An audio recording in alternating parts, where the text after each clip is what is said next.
なアルとマイクみたいになりたい。でも電話してくれない。オークランドとブックレンドから世界チャンピオンバーチャルプローズ始まるよ。バーチャルプローズ。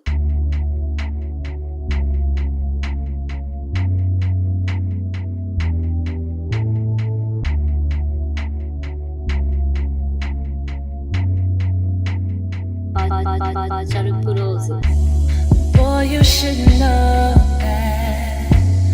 I had you on my mind, secret admirer. I've been watching you. Should I swing my way? Sure look good to me. Now would you please swing my way? Should I swing my way?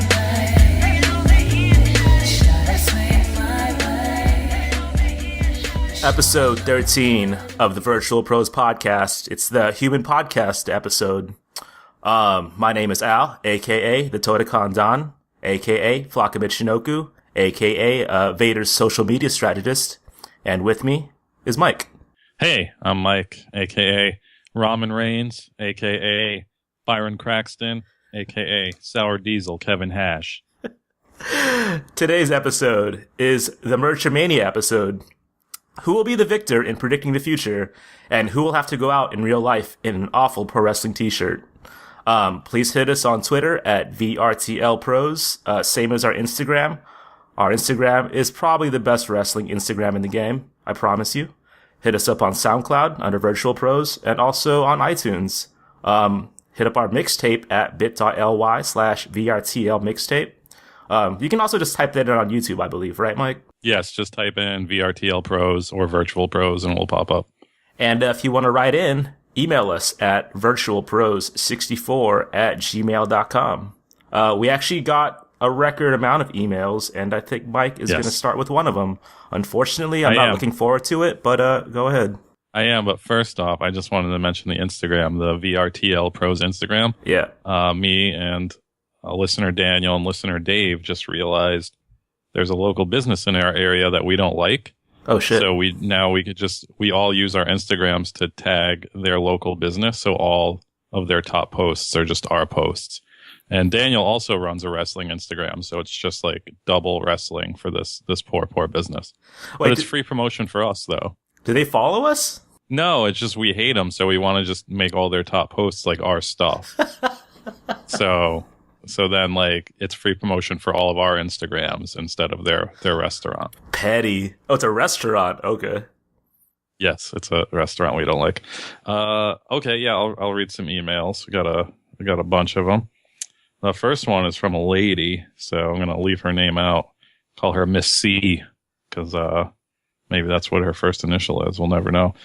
She writes in fan behavior at wrestling events. Virtual Pros. First off, let me just say I really enjoy listening to the podcast. Thank you. The topic of fan behavior at wrestling events on the podcast made me remember two quick stories about Al's behavior at Wrestlemania 31. Okay, when Dolph Ziggler's entrance music hit, Al stood up and did Dolph's hip gyrations move, hand on his head and all. Sitting behind him was a row of kids looking shocked, and the dad was just laughing at Al's antics. During the main event, when finding out a woman sitting in front of our group said she thought Reigns was hot, Al immediately started shouting for several minutes, "Spoiler alert, Roman Reigns wears blue contacts, spoiler alert. Keep up the awesome podcasts." So is this all true, Al? No comment. I will say, though, that entire weekend was Henny-fueled, so I don't think I could be held accountable for any of that if it was true. Secondly, he does wear contacts, so I'm just putting out, like, a real fact. And last year, Dolph Ziggler was cool, so, I mean, you know, if you have any judgments about me, whatever, man. It was last year, so I'm just trying to show improve. That's all I'm trying to do here. Is this the same Miss C that has a replica belt? It is the same Miss C that has a replica belt. And let's hear her writing about that. And we're also going to WrestleMania on Sunday, so if she wants to rat me out, guess what, Miss C? I'm not going to read that email ever again, so don't bother writing in. Okay, next up is from Odai, who's wrote in before. He says, I need help. Revolution Pro are putting on their annual Summer Sizzler this year. So far, they've announced that Shibata and Ishii are going to be there, as well as the fact that Zack Sabre Jr. and Kurt Angle. I'm torn about whether I should go, because on the one hand, I'd love to see Shibata kick the shit out of a guy in person, and the last 2 times I went to a Rev Pro show, they were entertaining. But on the other hand, I feel like I'm going to end up watching Angle die in the ring, and that the match in general is just going to be depressing. Should I go, or should I just pass on the whole spectacle? I think you should go. I would love to see what wrestling's like in England. I'm pretty sure Revolution Pro is an English league, and I know he's in England, but yeah, it sounds pretty cool. I thought Kurt Angle recently fought Rey Mysterio on that weird You Are a Fight event, which was I'm so glad I remembered to tune into that, because it was one of the best things I've seen in my life. But I was like, that whole time I was like, maybe Kurt Angle or Rey Mysterio are going to get seriously injured in this match, but I think Kurt Angle knows his limitations now to an extent. So I think he's going to die eventually in the ring, but not yet. Probably in like 10 more years.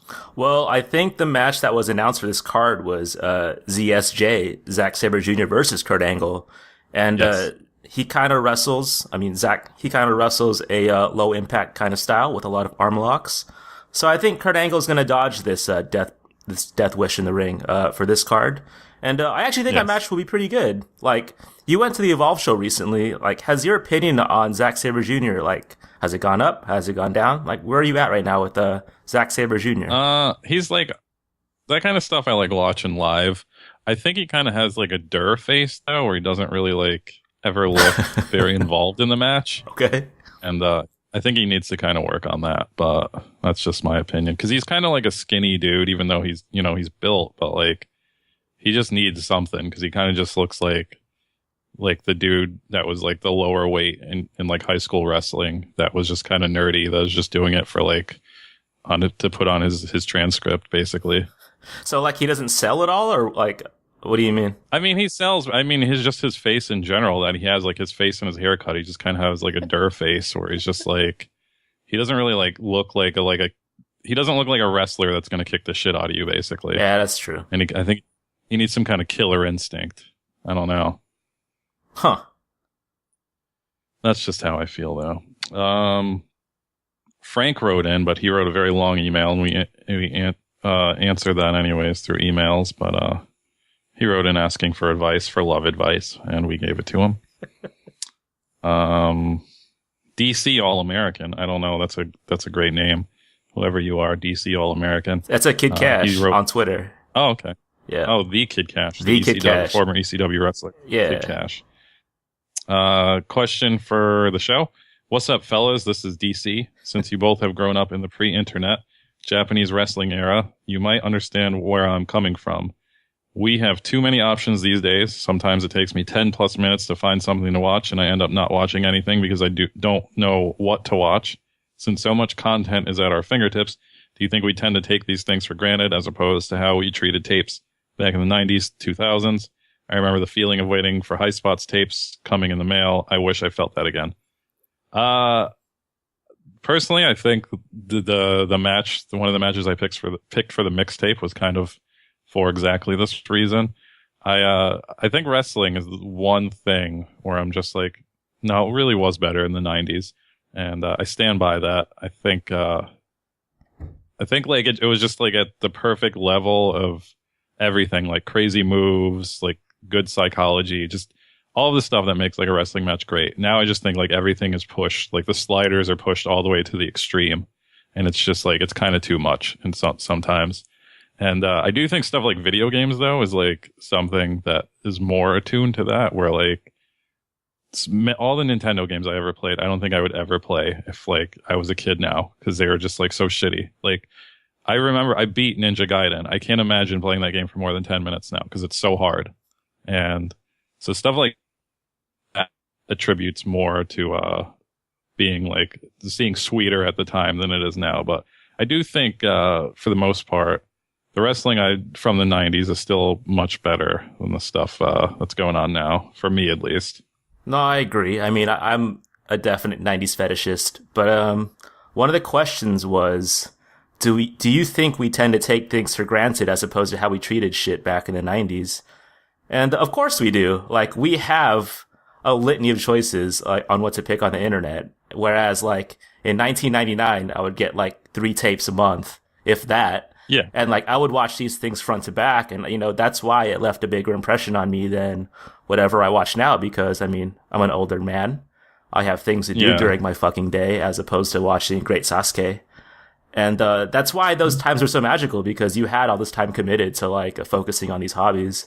Also, it was a tangible thing. Like, you're getting these things in the mail, and you're not even sure how good it's going to turn out, whereas I could pull up any Akira Hokuto match, and, like, it doesn't really mean anything, right? It's just, like, it depends on how good my search game is that day. And so, like, with wrestling or, like, video games or, like, music, like, I don't know if you're searching for the tangible thrill of all of it, but, yeah, I mean, you're never going to get that feeling back again. I'm sorry, DC. Unless you want to collect pro merchandise like I'm doing now. I get that feeling every couple of weeks because I am very bad with finances. I think another thing that factors into it is that, like, there was a slower pace, so it was, like, way easier to just follow things. Oh, sure. You can move at your own pace. Yeah. Now, like, if you're not up on something, it's going to be ruined for you in, like, 4 hours, so... I mean, like, Twitter let me know that Hayabusa died probably 2 hours after the fact. It's just a different time. Yeah. So, I mean, it's not better, it's not worse. But I do agree with you that wrestling in the 90s is so much better. I don't know what it is. Maybe the presentation I enjoy more. I guess it's a lot of things that I can't really put my finger on. Yeah, it's a presentation. Like I said, I think the wrestlers were at the perfect level. It's the same thing with MMA. Like, nothing is going to be better than UFC in, like, the mid 2000s. Because, like, now everybody trains MMA. They don't train in, like, different practices. So it's just, like, everybody's basically training the same style. So it's kind of boring now as opposed to it was 10 years ago. Wait, you mean, like, the same early kind of 90s? Like, early 90s UFC is the best. Like, you mean, like, mid 2000s? Like, when... I mean, early 90s was the best for a spectacle. But as far as, like, actual fighting goes, like, nothing's going to be 2000s. I can kind of co-sign that. Yeah, because, like, now, I mean, people just fight they fight basically fighting to beat the shit out of somebody, and it's changed a lot. I don't blame them. I mean, it's a sport, but still. Okay, I guess what that was it for the emails. Up next is 2-Man Scramble. I didn't have any topics this week, surprisingly. Sal, it's okay. You never have topics. I never have any topics except for, like, 1 or 2 times I had the Stardom thing just to make fun of you about. Yeah, so I always have topics. Yeah. I know Al will never have topics. And that's good because it just gives me a second to grill Al, but I don't have too many grilling Al things this month. The first one, though, is Al's come clean on the internet in Podcast Town. He says that he doesn't like Lucha Underground because he thinks it's silly. I think you're holding back thousands of listeners that would listen to this show if you just watch Lucha Underground. And I understand how you think this wrestling is silly and not every other wrestling you watch. I only said this because Mike called me a dipshit, and I wasn't very happy about it. I will also come clean and say that I've only seen the Grave Consequences match, right? That was the casket match. Yeah. And I don't know, like, why don't I watch it? One, I don't get El Rey, so that's probably the biggest reason as to why I don't watch Lucha Underground, and I don't feel like downloading episodes. But the premise is sort of silly. It just seems like a TV show that's pushing a drama, but they're using wrestling as a secondary tool to tell these stories. I mean, is that accurate or no? I mean, there's a lot more. I mean, you could say the same thing with WWE, though. But Lucha Underground does a better job of it, and the wrestling is way better than WWE's wrestling. So I don't know. I could understand if you didn't watch Raw, but you still watch Raw, and that's garbage compared to Lucha Underground. I don't watch Raw all that often, too. I don't know. I mean, I'm just... yeah, I don't. Well, okay, how about this? There's rumors that it's going to be on Netflix soon. Will you at least give it a chance when it's on Netflix? No. I don't know, man. It's just like... I'm not even into Lucha Libre in general. Like, I don't watch CMLL. I don't watch AAA. So basically, you're just saying when a yellow man gets into Lucha Underground, you'll start to watch. You know what? If Marufuji decides to leave Noah, then yeah, maybe I'll watch Lucha Underground. until then, pass. It's not for me. That's fine. And moving on. We had a little spat with Instagram user $1 Million Champion because he used one of our photos without giving us credit. Oh shit! And he made well, though. He gave us credit in the end, and he shouted us out, and we got a bunch of Instagram followers for him. So I'd like to say thank you, $1 Million Champion, for being a big man and doing that, because a lot of other people would not do that. So good for you. So follow $1 Million Champion, everybody, on Instagram. That's how I kind of know we're popping, because I'm starting to catch people that are stealing our shit. Great Muda fans, if you're listening, you still didn't fucking credit me for that picture that I took. And you know what? I left that comment on purpose. Just giving you a heads up. Yeah, I left this comment on $1 Million Champions. It makes me sound like a douche, so I just want to explain it. But this, like, I'm not deep in the social media world as I used to be, because I only do like one freelance job now. But this has been my job for 2 years, is what you would call aggregating or curating content. And I would get my buns roasted if I did not like give like credit where credit was due in my jobs. So when you see somebody doing it, like, and that is your job to do that, like, it kind of aggravates you. So maybe I flew off the handle a little, but yeah, when people steal your shit, it's kind of a shitty feeling. A little bit. But it does let you know that you're popping, though. So that's good. Yep. Another quick observation. I was watching Kill Bill and Kill Bill 2 the other night. Huh. And during Kill Bill 2, the fight scene between the blonde lady and Uma Thurman, the blonde one, the eye patch lady, whatever, they play a piano melody in the background, and a feeling of dread just came over me while they were playing this piano melody, and I was like, what's going on? Why is this making me feel so awful? And it is the same piano melody from WrestleMania's "Come Into My House" theme song.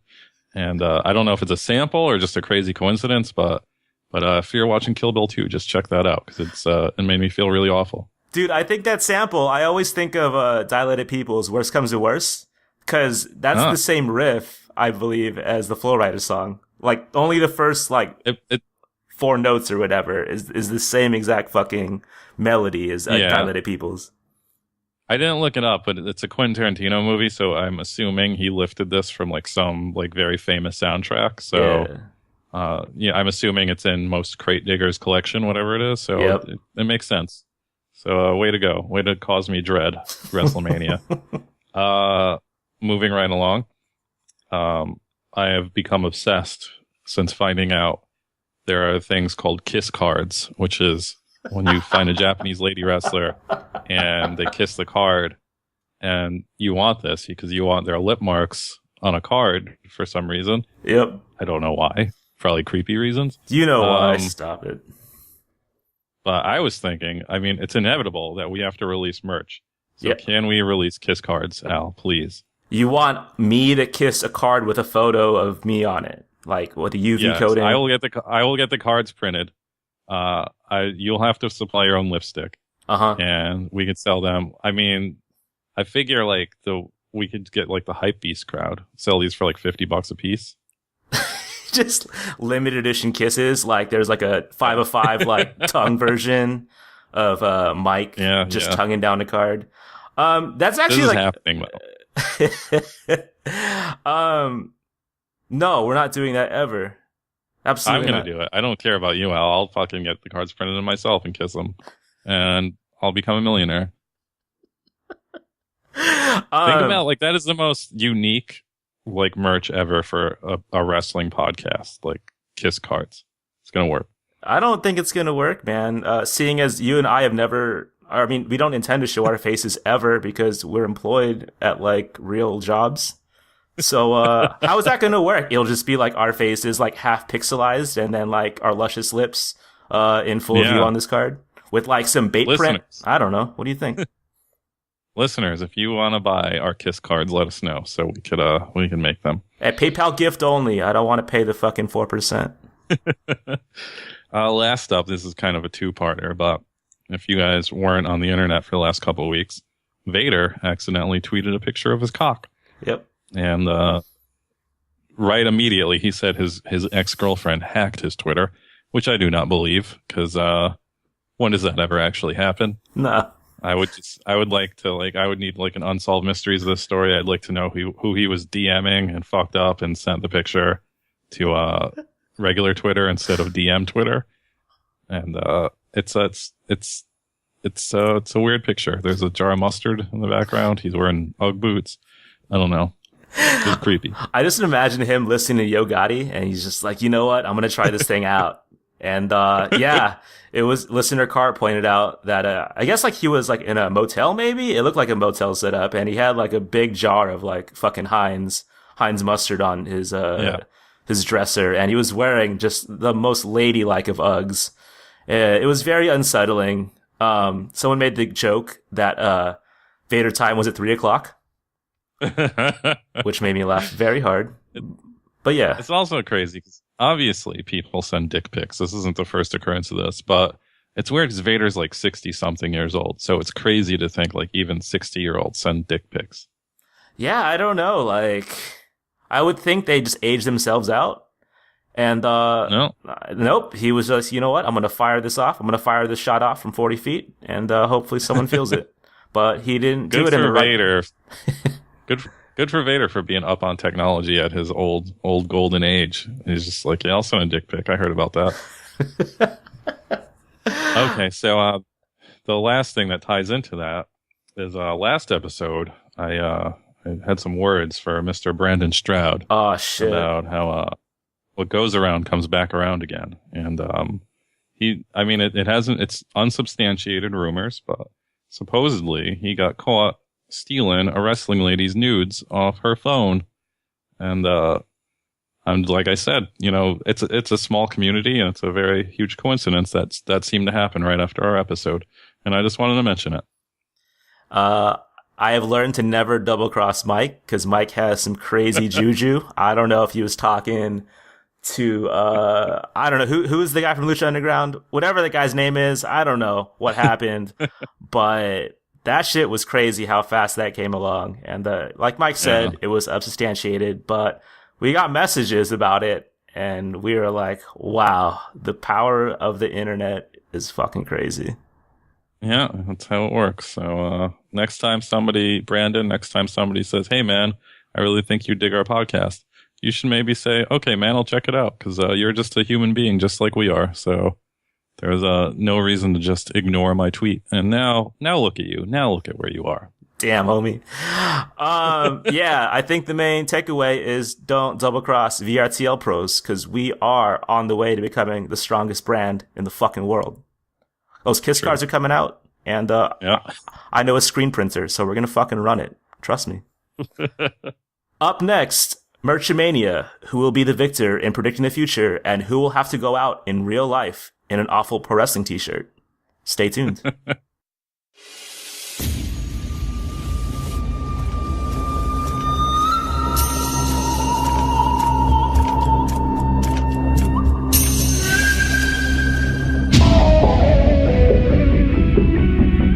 Don't you want to sound rich?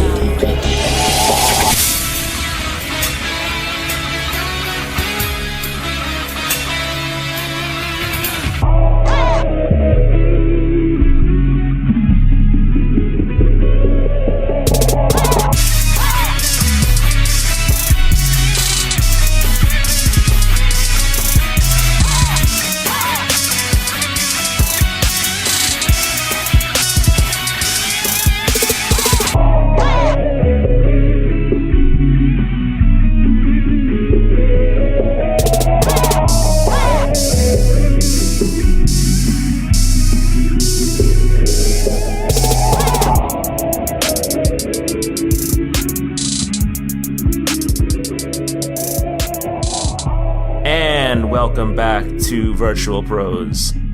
This segment is Merchamania. The premise is that we're going to make our NXT TakeOver, Dallas, and WrestleMania picks, and the person that makes the most correct picks gets to pick a wrestling shirt of their choice for the loser to wear in public.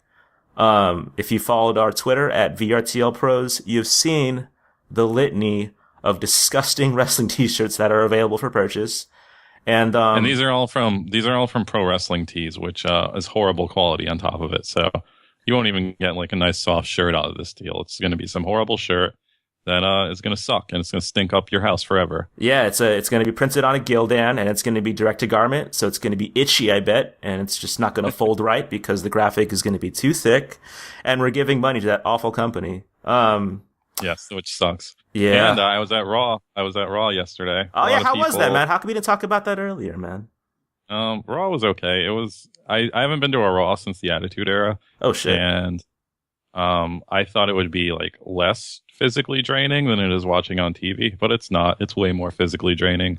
I was like so much more sleepy than I am watching it on TV, because on TV you could just like lay down, smoke weed, you do whatever, but you can't do that in an arena. Nah. It was cool like to see it, but it was just like, yeah, man, like about an hour or two, I was like, holy shit, there's at least an hour and a half more of Raw, and we had to like walk around for a while. it was like it was like an exercise in stamina. Fucking sounds like it, man. Yeah, but I mean, I got to see a lot of interesting characters. I tweeted about him. Yeah. Very like oily haired man trying to chant CM Punk. He was also like very sadly and like cringe inducingly trying to start a what chant during like every single talking part. Oh god. And like not catching on. And it's just like, dude, why do you got to be that guy? Like why is your life so sad that you have to bring this terror and horror on like all the fucking 8-year-olds that are sitting around you?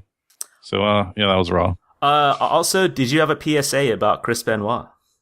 What? I didn't have a PSA. What are you talking about? Oh, I thought you had a PSA about Chris Benoit and how if you say Chris Benoit at a live event, we understand that you're edgy, but leave it at home. Yes. Please stop. Yes, you're edgy. You are a man that says, "Oh man, people don't get me, man. My sense of humor is just like too edgy for them." Like anybody who says that is like the most basic person, and that's what you're doing. Oh, there's two stranger nerds that came in separately that sat next to me, and they became good friends at the end, just with their horrible opinions on wrestling. Like they were to your left and right, like you were sandwiched? No, they were both to my left, but like they both came by themselves, of course. So like they sat next to each other, and like they just got to hear like great things. Like, yeah, I don't think Finn Balor's ready, man. He can't cut a promo to save his life, and just like stuff like that. And it's just like, how do you talk about this with a stranger? Like, have some decency, have some dignity in yourself. Just fucking get his number and go to a bar and talk about this stuff. I don't know. Hey, if you said Kevin Dunn in real life, it's not going to happen for you, bro. Like, just sign up for Tinder, sign up for Craigslist, get on that platonic, male for female, whatever, and, try to live your life. Anyway, let's get to these picks. Apollo Crews versus Elias Sampson is the first match that we're going to pick from. I'm gonna go Cruz. Okay. Who do you have? Hold on a second. I think we're so we went over the pro wrestling tees thing. We are gonna send this in a way where explain the rules. Yeah, go ahead. So like if Al wins, I'm gonna send him the money, which I think comes to $25, which is highway robbery. Yep. And he is going to secretly send me the shirt. So I'm not even going to know what the shitty shirt is until I actually open the package. So it's gonna be a good game. And Al did not add. I mean, he sort of did, but he is going to NXT and WrestleMania. So true. If he's losing, he's going to have like an extra horrible time. I will say though that this has increased my enthusiasm about WrestleMania like 10 million %, because now I have a reason to watch. And also, like, now that we're putting our monies where our mouths are, I've realized, like, this is the most unpredictable WrestleMania ever for me. So yes. I think I actually have a chance to lose. Like, it's going to be pretty fun. And maybe we'll do it because SummerSlam's in Brooklyn. So maybe I'll be at SummerSlam and we'll just do it. We'll do it vice versa for SummerSlam. But until then, I am also going to pick Apollo Crews. I don't know why, because this whole feud was set up last week and it looks like a feud that's meant for Elias Sampson to win, and Apollo Crews is kind of treading water, but I can't imagine this Elias Sampson dude ever being anything more than a jobber. So I'm going to also go with Apollo Crews. Next up is Austin Aries versus Baron Corbin. Wait a second. That is not how we're doing this. I already said that. Go ahead. We're going to do this snake style, as I like to call it, when you do a snake draft on the fantasy sports, where we alternate introducing them. That way, there's no getting a leg up where like, oh, Mike picked that, so I'm going to pick this. So like, there's none of that. There's no favoritism. Mike is so calculated, man. This is why I know it's a self-fulfilling prophecy that I'm going to lose this, because Mike is so good at guessing at stuff. And I'm an overthinker. So if you see me on the IG with a Jerry the King Lawler foilty, you know why. I'm also going to make this. Whoever loses, I'm going to make it the cover of whatever episode that comes out next. So there's that too. Man. The next up is Austin Aries versus Baron Corbin. As much as I would love to see Baron Corbin beat Austin Aries, it would be the saddest thing ever if they're trying to make a big deal out of Austin Aries and he just lost his first televised match. I'd also like to say that Austin Aries gave an interview on NXT like a week or two ago. And I don't know if you saw it, but it looked like he was filming from like one of those like living rooms they have on like a porn stage. And I don't know what that was, but it was real weird. And I don't even know how people could pretend to be pumped about Austin Aries, but that's just me. But I do think he's going to win. I also have Austin Aries winning, even though I also agree that I hope Baron Corbin, for some reason, takes the W. Up next is Sami Zayn versus the God Shinsuke Nakamura. This is a Stone Cold lock of the week here. Nakamura is going to win this match. Yeah, I'm going to go with the same thing. They couldn't hide it because Sami Zayn is like completely out the door in WWE now, so he doesn't need to win. But I'm sure it's going to be a good match. But again. Okay, next up, and I think this is where our opinions will hopefully start to differ a little, but next up is the Revival, which are those two bald guys that were Sand Jackets. I don't know their real names. They are the champions, and they are fighting American Alpha, Chad Gable, and Jason Jordan for the tag team championships. I'm going to go with American Alpha, but at the same time, this just seems like one of those things where they're going to hold off on it, but like these Revival guys, like they're nothing. But I just have a feeling if they lose, they're going to be lost in the shuffle and they're just going to be jobbers. But yeah, I'm going to go with American Alpha. They're just too popular. They're going to be in front of the nerdiest nerd crowd they could find. So people are just going to have orgasms all over the place. So yeah. Here's where we're going to start to differ. I think the Revival, they're going to take the straps because they're nothing without with the titles. Whereas Jason Jordan and Chad Gable will still be kind of over, even if they put in a good performance. This is kind of a coin flip, but I can see why they would go Revival, just because you can't have all the faces win. So I'm going to go with the Revival, unfortunately, even though I hope Gable and Jordan take the straps. Also, do you know which one is Dash and which one is Dawson? No, yeah, I don't. Me neither. I thought one of them was named Dash Dawson, and then there was like another guy. So No. that like I didn't know the other guy's name. Yeah, I still can tell you. I can tell you them, and I can't tell you who is who in the Dubstep Cowboys tag team. But one of them got engaged to Alexa Bliss. Congrats, dude. You're the man. So one is there. So they both only have one name. Like one is Dash and one is Dawson. Exactly. Like I think those are both like that's the last names for each of them. One is Dash and one is Dawson. Yeah. Now I know. There you go. Up next is the champion Bayley versus Asuka for the NXT Women's Championship. This is one I'm also on the fence about. But I think Asuka's gonna take it just because I think Bayley might be called up soon. And you can't stop Asuka right now. It's kind of like Rock Brock at SummerSlam, where you have this monster and you can't just fucking pump the brakes on it. You got to keep on building. So I'm gonna go with Asuka. Yeah, you are. You might be right because you're also going with the mentality that American Alpha loses. But since I'm going with the mentality that the other team loses, that I'm going to go with Bayley. Just because, and it pains me to vote against Asuka, but I know it just seems like there's no real upside for having Asuka being champion. So, she's just gonna go through all the same people Bayley are gonna go through. Like I don't know, it just doesn't seem like she's already went through everybody. It seems like they're building her up just to make Bayley even bigger. So I'm gonna go with Bayley on this, even though it pains me. I can see that too. That's why I was on the fence. I don't see how Asuka benefits with the title. But, yeah, that's who I have. And the other reason I picked that is going with the main event, which is Finn Balor versus Samoa Joe. Even though I don't feel like it's going to be cool if Samoa Joe wins, I do think he's going to have to win because there's so many rumors about Finn Balor finally getting called up, but those change every other week to him being called up or him staying down there forever.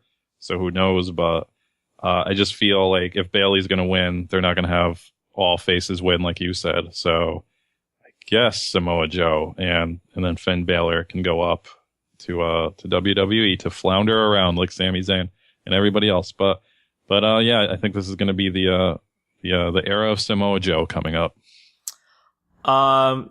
Mike, you better get ready to send me your sizing because I think I'm taking this entire NXT card. I have Finn Balor winning because they're definitely going to do Balor Nakamura at NXT Brooklyn. Put that in the book. You can just bet whatever you want. That's going to happen.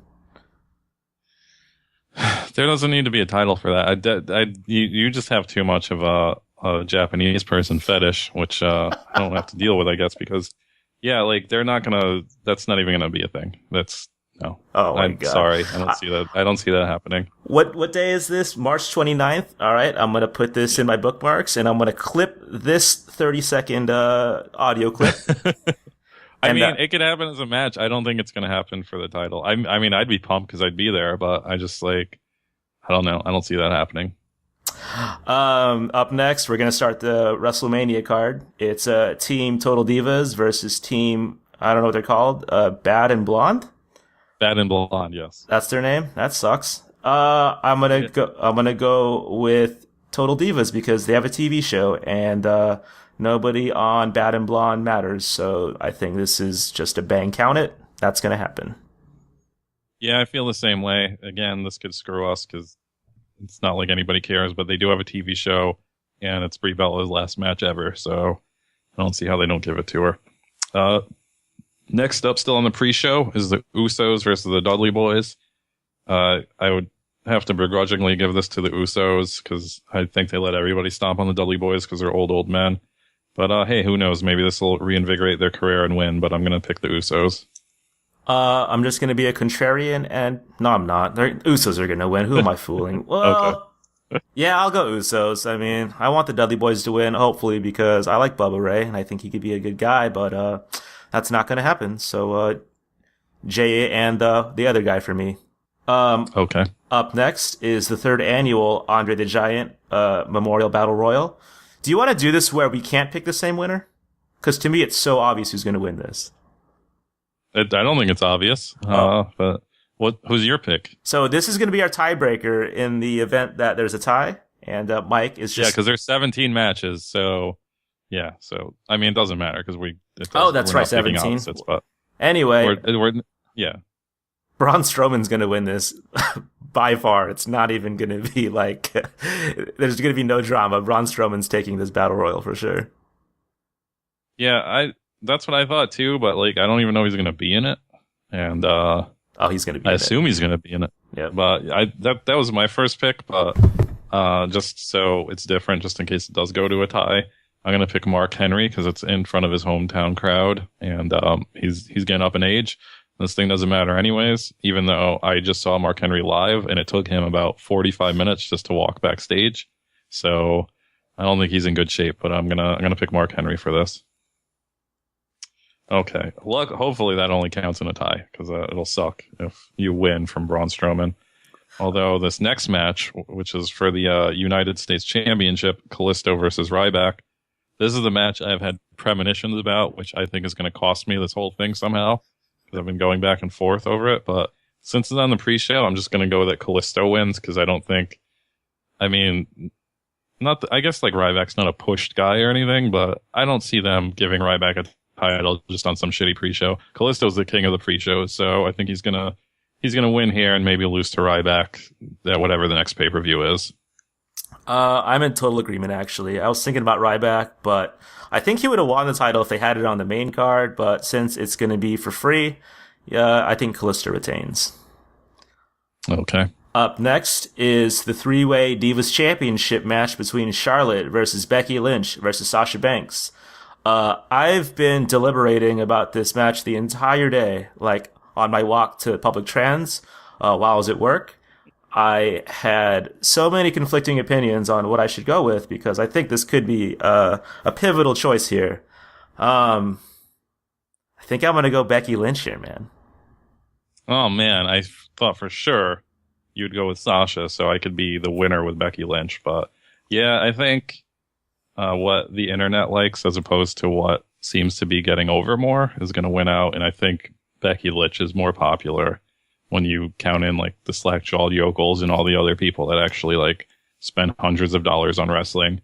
And I do think there's going to be a title change. So yeah, I'm going to also go with Becky Lynch, unfortunately. Okay, next up is Chris Jericho and AJ Styles. This is easily a wash for AJ Styles. I don't see why you would even disagree with that. AJ Styles here as well. Even though Chris Jericho on Monday was probably like one of my biggest highlights because him being a salty old man is still a pretty phenomenal sight to see. Mm-hmm. He called someone a stupid ass and it made me laugh very hard. Up next is for the Tag Team Championship, the New Day versus the League of Nations. I don't think it's for the championship. It's just they're the champions. I don't think it's for the championship, though. Oh, not that it matters. Not that it really matters, right? I'm going to go New Day with this just because I think they're going to get that crazy entrance. And who cares about the League of Nations? It doesn't matter. New Day's going to take this.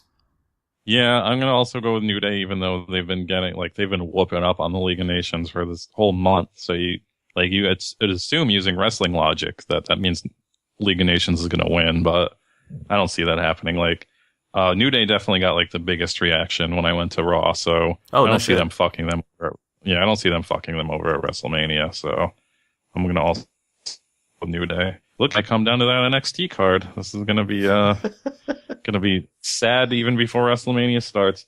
Next up is the Intercontinental Championship in a ladder match with Kevin Owens versus Sami Zayn, Dolph Ziggler, Zack Ryder, Sin Cara, The Miz, and Stardust. Realistically, the only people that could even come close to sniffing this belt are Kevin Owens, Sami Zayn, and Dolph Ziggler. And I'm going to go with Kevin Owens retaining because I don't know, like, it would be cool if Sami Zayn won, but I don't think he's quite there yet because they kind of just like rushed him onto the main card with no real story. So I think down the road he might beat Kevin Owens, but not for this. So I think Kevin Owens is going to take this. We're talking about how unpredictable this card is, and like we're just picking the same people because I also have Kevin Owens winning this. Sami Zayn isn't ready yet. He has no connection with the crowd. I don't think that's gonna be the case forever. I think he has the ability to do so, but not right now. I was thinking maybe Ziggler, but Kevin Owens is way better, so I'm gonna go with Kevin Owens here. Up next is Dean Ambrose versus Brock Lesnar in the no-holds-barred street fight. I have Brock Lesnar winning this, even though I think it'd be awesome that Dean Ambrose would win, and I kind of was leaning towards Ambrose in the lead-up, but I think it's going to be one of those things where Dean Ambrose just takes like a hellish beating. He has chances to win it, and he gets over that way. But I think you can't have Brock Lesnar lose at WrestleMania to someone like Dean Ambrose.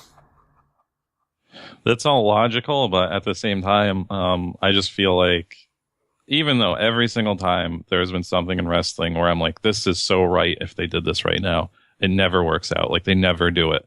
But I think this is the time that they're going to do it and have Dean Ambrose win. Because I think, well, my reasoning for it is, I think Brock Lesnar could use a loss right now because, like, they have to make it, like, at least doubtful when he fights people like fucking Luke Harper and Mark Henry. You know, you have to put, like, some doubt, a seed of doubt in their mind. Mm-hmm. And seeing he just runs through everybody. And so I think there's that. And I think also for the next two matches after this, at least 50% of the audience is going to be bummed, like, no matter who wins the next two matches. So I think this is like a feel-good story for WrestleMania that's like a lock. It makes Dean Ambrose, it makes him like a thing instead of just a guy who like flounders around like an idiot. So I think this would make the most perfect sense ever out of anything on this card for Dean Ambrose to win. So that probably means he's going to lose, but I have to go with my heart on this and pick Dean Ambrose. I wouldn't be mad at any of these results. I hope Dean Ambrose wins. Because, it would make him something, but I just don't see it happening. Okay, next up is the WWE World Heavyweight Championship, Triple H versus Roman Reigns. This is a very interesting thing, even though I don't think there's any chance in hell that Triple H wins, but it seems like they're leaning that way again. Roman Reigns standing tall at the end of Raw, which is usually a signifier that he's going to lose at WrestleMania. Everybody hates Roman Reigns, and people kind of like Triple H, or at least they're indifferent towards him at the worst. So, but he's not like a real wrestler. Like, he's only a part-time wrestler. I do think they're going to do something wacky for people to be at least somewhat satisfied. Like, I don't know, maybe I don't know. I guess he has to turn or something, like, to get people satisfied. He has to do something, but I'm going to have to go with Roman Reigns. It was unclear whether or not this match was going to close out the show, and if they had the Hell in a Cell main event, I would have picked Triple H, but I think they announced that this is going to be the main event. And I'm also going to go with Roman Reigns, just because I think it's a ripe time to have that Seth Rollins run in again, like last year. And I think that's how they're going to make this match work, and I think that's how they're going to make the crowd happy, is if they do that ending again. But there's no money in the bank, though. No, he just runs in and interferes. Oh, okay. That's my guess. Finally, which is the match I'm sort of unsure about, I think everyone is the main event, or not the main event, but the match that everyone's talking about. Shane McMahon versus Undertaker in Hell in a Cell. I think I have Shane winning. No reason at all. I think they're going to try to do this thing where they're trying to revitalize Raw. And he's back here for a reason. So I'm going to go with Shane winning. I don't think it's going to be him beating Taker clean by any means, but I think he's going to walk out with that W. Yeah, this is a super tough one. I think everybody's stumped with this. I do think it's more likely that there will be some kind of weird no contest than Shane McMahon actually winning this, though. I was still kind of on the fence until Raw yesterday, and they had like Shane do all this stuff to Undertaker and make Undertaker look like a bitch. And I can understand nepotism and, wanting to put your son over or whatever, but I don't see it to that point where they're just gonna like fucking make the Undertaker lose to some dude who's not even a real wrestler. And it just seems like it would seem like, I know the Undertaker's like a company guy, but he still has to have some feelings inside of him where he's like, look, dude, I've been wrestling for like 25 million years. Like, I'm not going to lose to some civilian. And, but I do think there's going to be some kind of weird happy ending at the end where everybody wins. But as far as getting like a 1, 2, 3 count, if that happens, I'm going to go with Undertaker. And again, if this is a no contest, then we both just lose that thing. Yeah, it's a push. There's no, it's a push. So, but yeah, I'm going to have to go with Undertaker. Those are our picks. I have a feeling that I'm going to be wearing something very awful in the next couple of weeks. I think the deal was that we have to wear this in public and take a picture. Yes. Oh, God. 1, 2. I'm counting how many differing things we have. 3,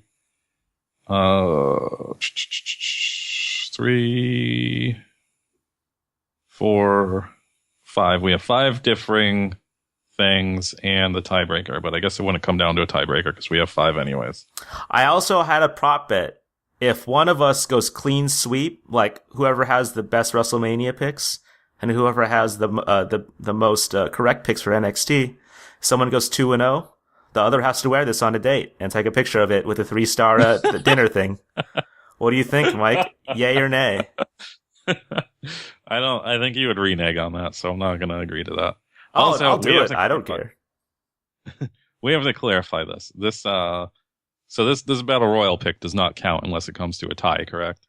Well, it can't really come to a tie because there's 17 total matches, right? That doesn't matter. We weren't picking 50-50, though. Oh. But I think since we have 5 differing, there can't be a tie then. Yeah, right, because I suck at math, but... if it comes down to it, we'll figure it out. But yeah, otherwise that Battle Royal does not count. I don't want, because like if it counts, I'm definitely changing my pick to Braun Strowman. But it's too late, bro. It's over. Well, polls have closed because you said it was a tiebreaker. No way, bro. That's it. Okay, well that doesn't count. So look at this guy. Yeah. So yeah, those are our WrestleMania picks. I'll probably be keeping a running tab on Twitter, which is VRTL Pros. Check us out on there and see who's gonna get stuck with a really, really terrible T-shirt. The fact that we made this a segment and the fact that I have to watch all of these matches totally stressed out. Thank you, Mike, for ruining my entire weekend. I appreciate it. I hate losing and I hate wearing bad T-shirts in public. So, that's probably going to happen. Thanks for ruining that for me, man. I spent a lot of money, and you ruined it. Thanks. You're welcome. Up next, VRTL Pros, the mixtape featuring weird Vice documentaries, Otani and Tenryu. Stay tuned. It's good. I promise.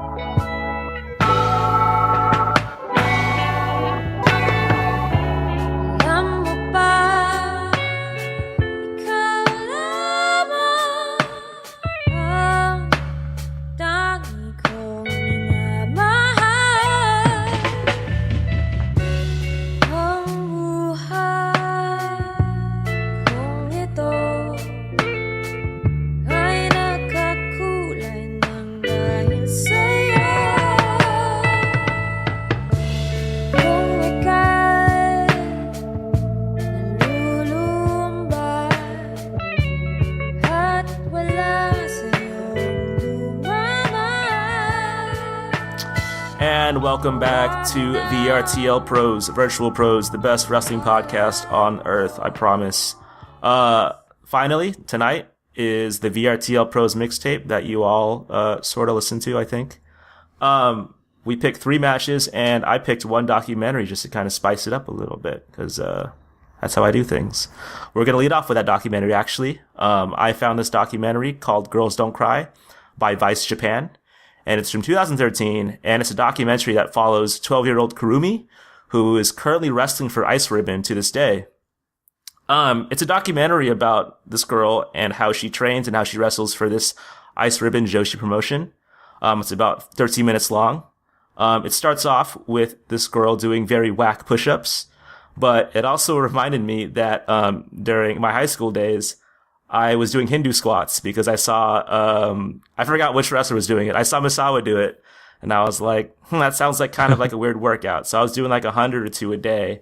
And, all I got was like cool calves. Like, it's like functional strength, but like you don't get like any like sexy like hip wings or like abs from it. Like, if you asked me to move a couch, I probably could have done it with ease, but, yeah. Don't do them if you want like cool gym muscles. It's kind of fucking worthless. And it fucking hurts actually after like first couple like dozen. There's some guest spots by the very sexy Mio Shirai and Hikaru Shida, and they're both pitching their wares. I guess the point of this documentary is that it covers kind of like, I mean, from what I took away from it, like the exploitative aspects of Joshi wrestling. Like there's a scene where this 13-year-old Kurumi is like shaking hands with like 50-year-olds. And she's like, you know, talking about how a lot of their fan base is older men. And there's also a part where like the promoter is like shooting her like in this very dingy looking studio. And for me, like the creep factor is super high. The promoter, like he kind of goes on about how people are there to like not see cute girls, but Vice being who they are, they're kind of advantageous. And they cut to like this clip of like this TV showing Ice Ribbon next to like all these AV magazines, and you kind of realize like, yeah, that's the same market that they're pandering to. I thought it was interesting. I mean, for 14 minutes of your time, I think it's worth watching. And I kind of picked this because I know Mike, he subscribed to Stardom, and it kind of made me realize how kind of, you know, Mike kind of brings up how creepy Joshi is, and I kind of sort of dismiss it, but they wrestle at the first ring Shinkiba, which seats like 100 people, and it's literally like 40 dudes watching 12-year-old girls wrestling in a garage, and it's fucking kind of creepy to watch. So, Mike, you were right. Yes. Okay. So, yeah, this is very coincidental. I had never seen this before. I was watching Stardom the other night because Al wanted me to watch it, so I watched it. And I've been watching it pretty regularly because I just like put it on and fall asleep. I don't do anything sexual. I just fall asleep. I promise. But there are two people that are always in the opening card of these Stardom matches are a little girl named Azumi, who was like 16 years old or something, and another little girl named fucking Starlight Kid, and then there's another little girl that I don't know her name. And like, yeah, I was watching it the other day, and I was like, they should really do a documentary on these girls, because it's not like Gaia Girls, where these girls are doing like a discipline basically, where they're just like, you know, going through sadistic shit to be really good at wrestling. Like, I assume the training is still hard, but I don't think it's as hard as it used to be. So it's just like a very odd dynamic to me to see these little girls want to do this, and then be put in front of these like regular crowds at like Crokin Hall. So I was like, they should do a documentary about that. And then Al puts this up, which is a little different because, like Al said, this is kind of like objectively letting you in on the creep side of Joshi wrestling. And it was very, I wouldn't say eye-opening, but it's definitely like, once you put it in that kind of perspective, you do see the creepiness even more than I imagine it. First, I just wanted to say that that ice ribbon shirt that she's wearing, I would wear that if it wasn't burnt orange. But if they made like a black one or a white one, I'd probably wear it. Yep. It's a cool shirt. The ascot is right on the billboard to the office of this place, which is really just a garage. But speaking of which, Makoto, my little princess from Joshi Wrestling, has won some title, some Reina title. And she's been taking pictures on Twitter. And she's just in some like field in front of like a Dunlop Tires. And I think that's where like their office is or whatever, like their headquarters. And it was really sad to me because she's like all done up in her wrestling gear, just in like this shitty, like, so like not suburban, like, you know, but, you know, just kind of like a shitty rural area. And I don't know, made me kind of sad. Anyway, the owner comes off as kind of creepy because he's just like, yeah, we get these young girls and we have them entertain us. And it's like, I don't know, like, it, you know, it's possible that things get lost in translation. Obviously, in this documentary, they're kind of at least, you know, they're not saying, hey, this is creepy, but they're at least objectively showing you, like, yeah, these girls are selling pictures of themselves where they're scantily clad and stuff like that. So they're not outright saying it's creepy. So it's like, it's just like, I don't think the owner really meant to be as creepy as he came off as in this documentary, but it is his words. Like I said, it could be lost in translation. And yeah, the scene where like they're setting up and they are literally in a garage and it's all men, like it's all older men. Yeah.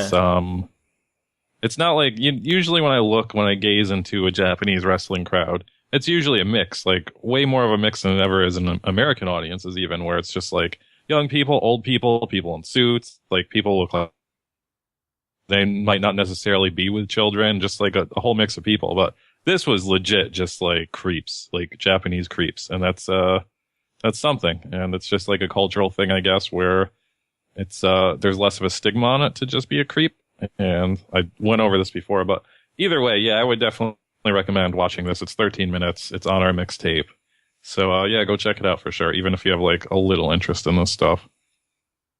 Okay, my first match is, I decided to do a theme since we did Wrestlemania, and I did two opponents that faced off against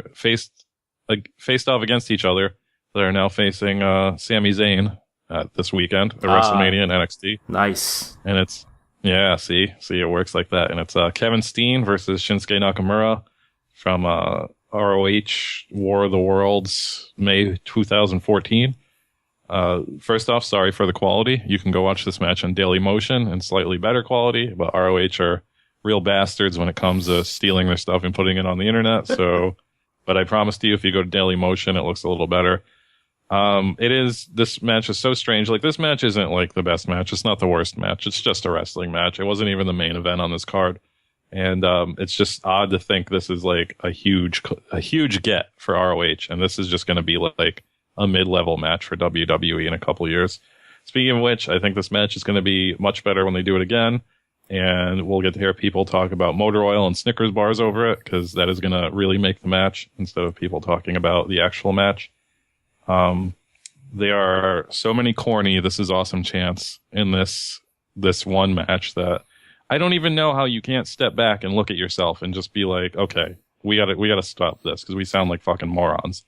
And yeah, I don't know how you people still do this. It's just, you've run it into the ground. Just stop. Oh, speaking of which, to get back on that Raw thing, I noticed I've always heard, like I've always read that people like when people chant "Feed me more" and stuff, it's just because they enjoy chanting, and I understand that. Sure. And it's to the point where that one guy who was chanting Goldberg like immediately just started chanting "Feed me more" because he just wanted to chant stuff, and it's just like it's real sad. And that's how this is awesome thing has gone. It's not some snarky thing anymore. It's just you being a dork. So stop it. It's crazy how this was 2 years ago, and this was ROH and New Japan doing like a dual card, and they had a dual card that I think Al at least watched some of, and I watched some of from Las Vegas, and it was like their 14th anniversary or whatever, and it was so boring and bad, and it's what a difference a couple years makes for ROH because they're on top of the world, I would say, at this point, and now they're just doing garbage matches with boring dudes I don't care about. Yeah, that's about it. It's a decent match. Check it out. If you have an interest in these guys and you're just like a WWE watcher and you want to see what they're doing in a room with way less capacity than what they're wrestling in now, but it's a fun little match. I thought this is at Hammerstein Ballroom, right? I always thought that venue was like such a cool place to wrestle in. Have you been there before? Yes, I've been there a few times. I've been there on the floor and in the balconies. Like, to me, like, it'd be a cool place to watch wrestling. Like, do you think that'd be the case or no? Yeah, it is a pretty cool place. It's one of those places where, like, I think when I first went there, I like balled out and got like 4th row seats. Oh shit! And those are actually worse than like sitting more in the back because it's like it gets kind of crowded. But yeah, like the balcony, like all the balconies are really good views. It is like a pretty awesome place to see wrestling. I don't even think they don't do wrestling there anymore because they raised the rent too much, which kind of sucks. But yeah, because I was hoping that ROH, when they did New Japan again, it would be there, but they've been priced out, just like everything else in New York. Oh man, look at this guy. I watched this match a couple years ago, and I still have the same feelings. They're similar to yours. Like, it was fine, but I kind of think now that like if they did the same match in 16, like it would be like one of the biggest things ever. I think it'd be a lot better. Oh yeah. I was wondering, like, is there an agreement between these two companies that Ring of Honor can never win? Because I feel like, I mean, the show that we watched in Vegas, and I think this card, like, did ROH, like, collect even one W? Like, or did just, like, Yujiro show up and, like, he lost? Like, I feel like Ring of Honor takes a loss in in every single, every time this happens. So I don't know, like, what they're trying to prove, because they just look like a shitty company compared to New Japan, like, even more so. I think when you like do it the first couple times, it's like, okay, we understand these guys are coming all the way from Japan and these people really want to see them. But when you have like a working relationship and they're coming over like 4 or 5 times a year and they're just like wiping out your whole company, yeah, it looks pretty shitty. Yeah, it's not good. I mean, like, I do think that New Japan is like a much better promotion and they have the much better talent, but I mean, I don't see how that relationship is symbiotic in any way, just because it just seems like ROH is so second rate compared to New Japan. But I'm not a wrestling promoter. What the fuck do I know? I don't know shit. Yeah. Up next is a match that I picked because I totally forgot that one of these dudes was in a Wrestlemania. It is Tenryu versus the Macho Man Randy Savage for the 1990 Wrestling Summit. I remember this tape was like kind of a grail because it had Bret Hart versus Misawa, aka Tiger Mask 2. And I thought that match would be bananas, but it's kind of like the most famous like pro wrestling brick because it was like not that good and it went to like a draw, I think. So like it never really lived up to the expectations. And there's like also a Hulk Hogan versus Stan Hansen match, which I think is actually kind of fun to watch. But to me, this is the match that like was by far the best match on the card. It was kind of novel to see Macho Man and Sherry like plying their craft in the Tokyo Dome, just because I'm into that sort of thing. As Mike said, I'm a yellow man fetishist, and it's kind of true. This was Macho during his Macho King phase, and Tenryu was forever in his Mad Dad phase. I would have it no other way. Tokyo Dome is on fucking fire, though. Like, I've never seen it this loud. They hate Macho Man, and like it's awesome to see that they're biting on everything they do, like from Macho being like such a chicken shit heel, like running away and like pose downing and doing all these things, and Sherry cheating. But Tenryu gets a hold of him and he just lays in these ridiculous chops. The crowd is super into it, and I think it's really worth watching just for that.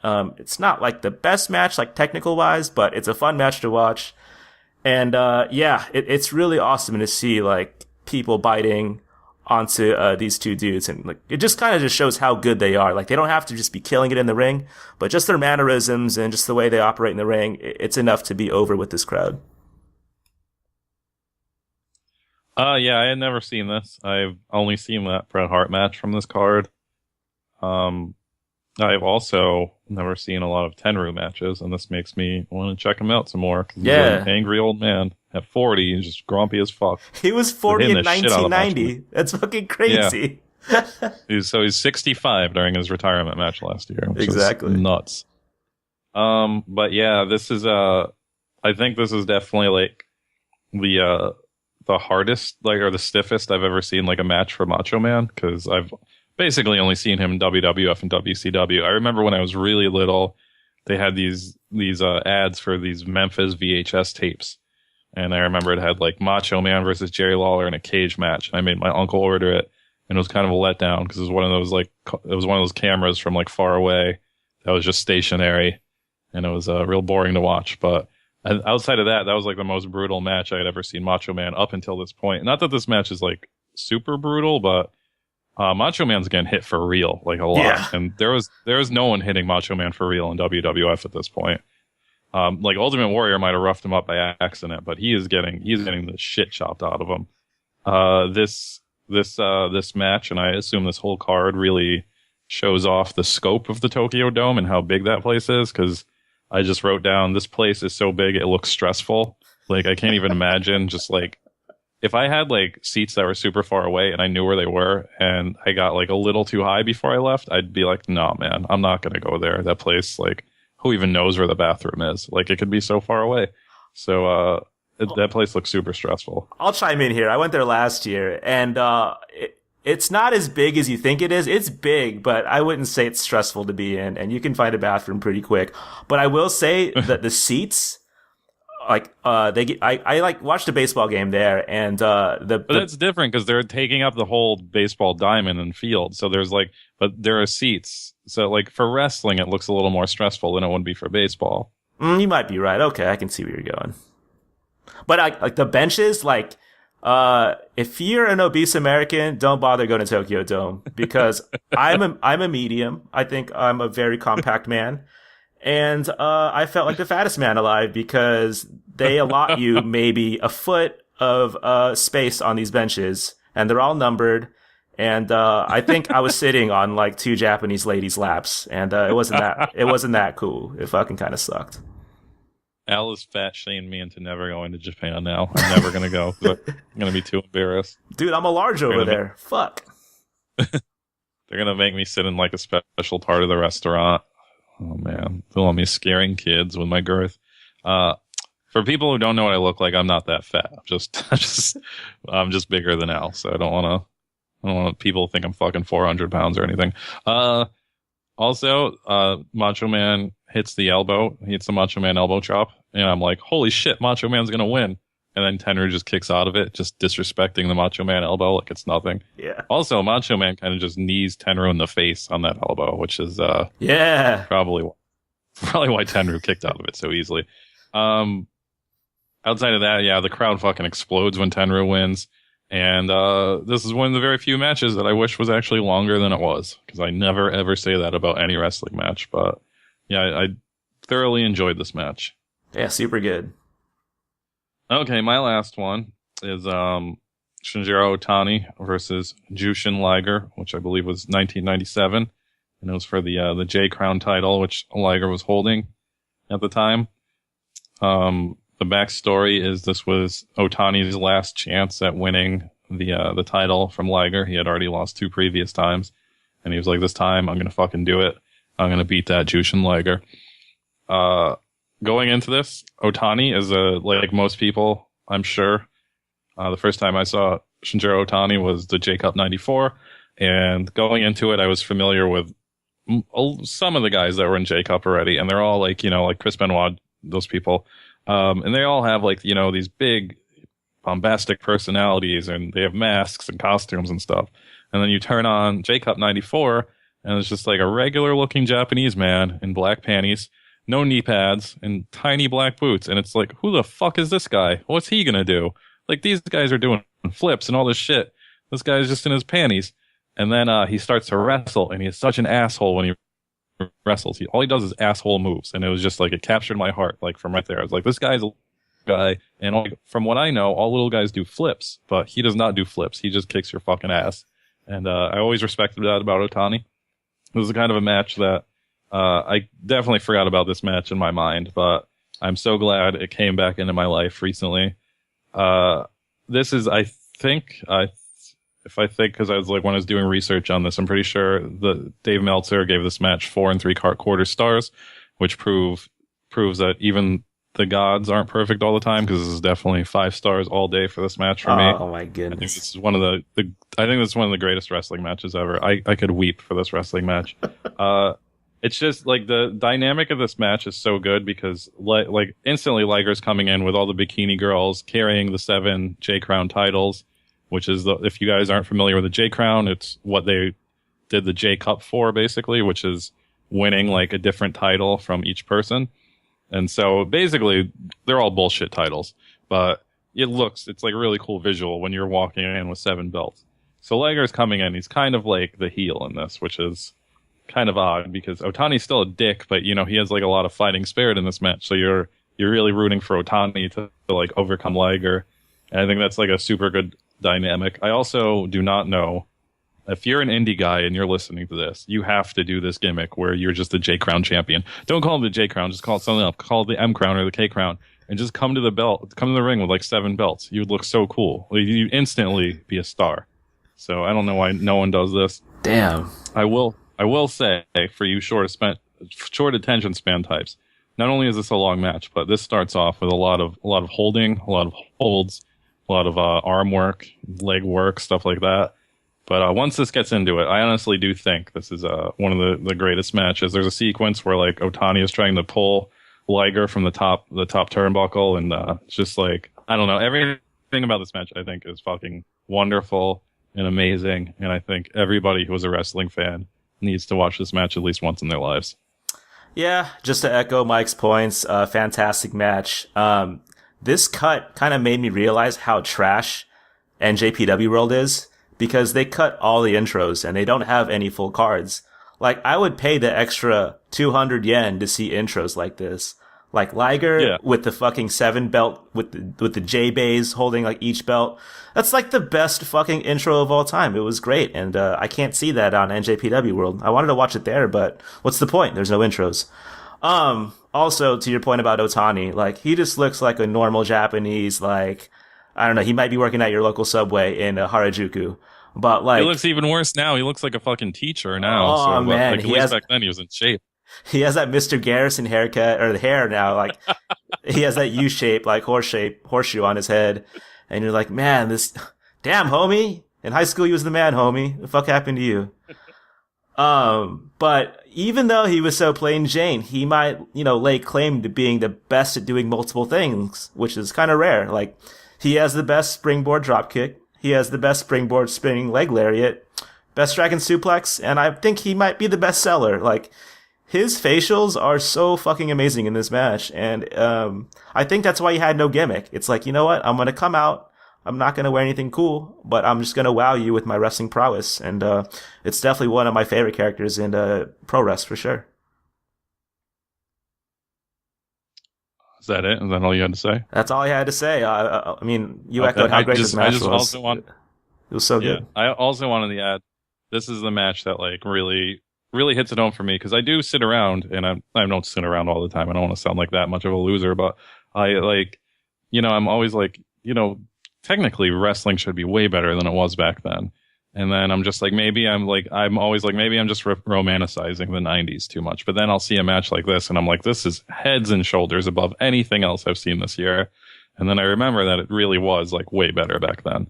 So, this is just a great match. Check it out. I was thinking about that too. Like, what do they have to do to recapture that 90s magic? I mean, I think they have like the guys to pull it off. I don't know. Maybe they don't. I'm not sure. I mean, Kushida's really good. I think Bushi could be a thing.